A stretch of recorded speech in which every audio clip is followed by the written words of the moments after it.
नमस्कार, बहुत स्वागत है आपका न्यूज नेशन देख रहे हैं आप। आपके साथ मैं हूं किमी अरोड़ा वर्मा। अंतरिक्ष में नए नए प्रयोग किए जा रहे हैं।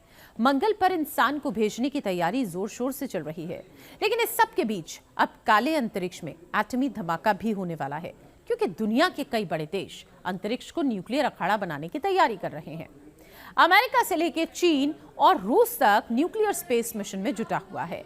और इस बीच अब ब्रिटेन ने भी इस जंग में कूद गया है स्पेस न्यूक्लियर वॉर में। कैसे ब्रिटेन अमेरिका समेत दुनिया के सभी देशों को चुनौती देने वाला है और क्या है ब्रिटेन का यह परमाणु मिशन, देखिए इस रिपोर्ट में।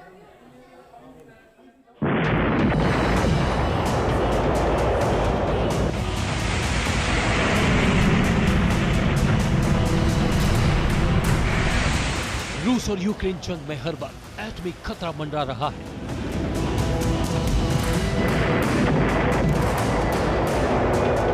पुतिन और बाइडेन की न्यूक्लियर धमकी से पूरी दुनिया परमाणु युद्ध के मुहाने पर खड़ी है।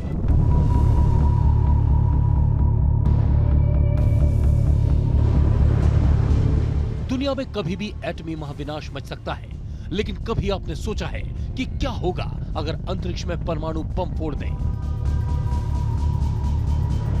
क्या होगा धरती पर चलने वाले न्यूक्लियर प्लांट को काले अंतरिक्ष में शिफ्ट कर दिया जाए? ये अजीबोगरीब सवाल इसलिए पूछे जा रहे हैं क्योंकि अमेरिका समेत दुनिया के कई देशों के वैज्ञानिकों ने कुछ ऐसी ही तैयारी शुरू कर दी है, जिसके बाद अंतरिक्ष बन जाएगा एटमी अखाड़ा।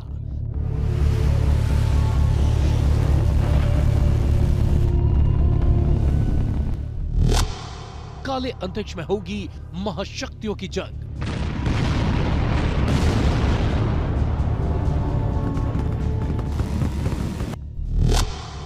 स्पेस न्यूक्लियर वॉर में अमेरिका को ब्रिटेन की चुनौती।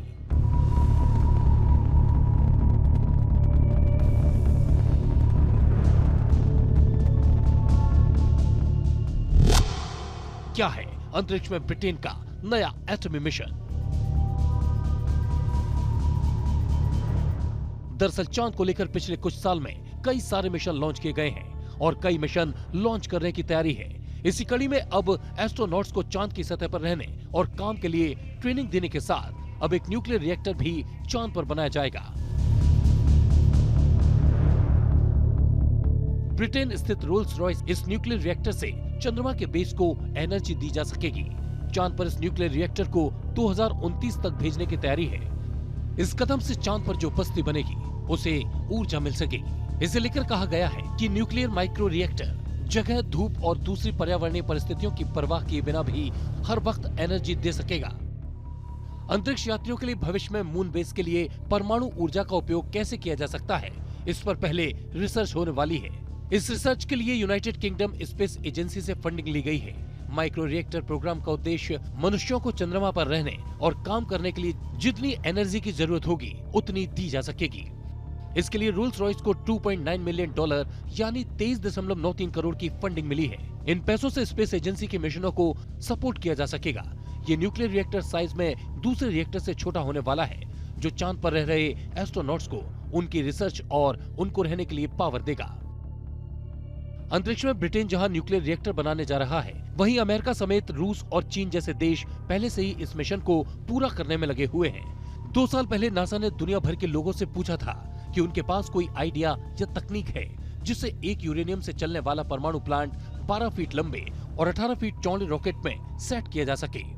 दरअसल अमेरिकी अंतरिक्ष एजेंसी नासा चांद के पावर प्लांट से ऊर्जा लेकर इंसानों को मंगल और अन्य ग्रहों तक पहुंचाना चाहता है। मिल रही रिपोर्ट के मुताबिक 2030 तक अमेरिका चांद पर न्यूक्लियर प्लांट बना लेगा। नासा के वैज्ञानिकों ने स्पेस प्रोजेक्ट पर काम शुरू कर दिया है। न्यूक्लियर रिएक्टर को रॉकेट में असेंबल करके अंतरिक्ष में भेजा जाएगा। चांद पर यह 40 किलोवाट की ऊर्जा प्रदान करेगा, जिससे 10 साल तक लगातार बिजली सप्लाई जारी रहेगी। साथ ही रिएक्टर में सेल्फ कूलिंग की व्यवस्था भी होगी, क्योंकि चांद पर दिन का तापमान 127 डिग्री तक चला जाता है। डिपार्टमेंट ऑफ एनर्जी के इडाहो नेशनल लेबोरेटरी ने हाल ही में एक बयान जारी करके कहा कि नासा के इस प्रोजेक्ट के तहत चांद को अंतरिक्ष का एक बेस बनाया जाएगा, जहां से इंसानी अंतरिक्ष खोज की यात्रा शुरू होगी। यानी इंसान मंगल या दूसरे ग्रहों तक जाने के लिए चांद पर आराम कर सकता है, ईंधन भर सकता है या अपनी यान की जांच पड़ताल कर सकता है।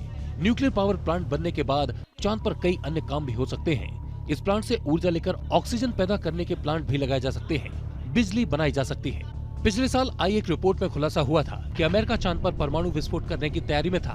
वो चंद्रमा पर एडवांस तकनीक का परीक्षण करने की योजना बना रहा था, जिसमें विजिबिलिटी क्लॉक्स और anti gravity device, worm holes और परमाणु विस्फोट करके चंद्रमा पर सुरंग बनाना चाहता था। इसकी वजह थी स्टील जितनी मजबूत लेकिन उससे 1 लाख गुना हल्की धातु की खोज, जिसका उपयोग अंतरिक्ष यान बनाने के लिए किया जा सकता था। Advanced aerospace threat identification program के तहत अमेरिका ने अपने इस मिशन पर भारी भरकम खर्च किया था। हालांकि उम्मीद के मुताबिक कामयाबी नहीं मिली और ऐसे में अंतरिक्ष में न्यूक्लियर रिएक्टर प्लांट कैसे बनेगा और क्या इसके दूरगामी परिणाम होंगे, ये बड़ा सवाल बना हुआ है। Team news nation.